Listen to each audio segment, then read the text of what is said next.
PlayStation is officially killing off physical discs by 2028.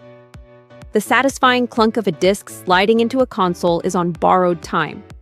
Sony has announced that by January 2028, PlayStation will stop releasing new physical disc-based games, marking a major shift to an all-digital future.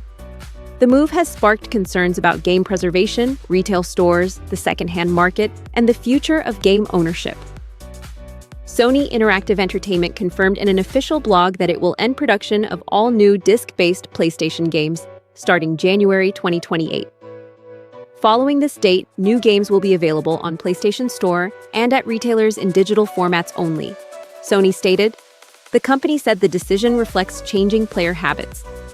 This is a natural direction for Sony Interactive Entertainment to adapt to consumer trends as the general preference for digital media significantly outpaces physical discs, the company added. We remain committed to delivering a world-class gaming experience to our fans. Sony began preparing for this shift with the launch of the PlayStation 5 Digital Edition in 2020. Ampere analysis industry analyst Piers Harding-Rolls said digital downloads grew from 13% of PlayStation game sales in 2013 to nearly 80% by 2025. The purchasing trends of gamers are clear, Harding-Rolls observed.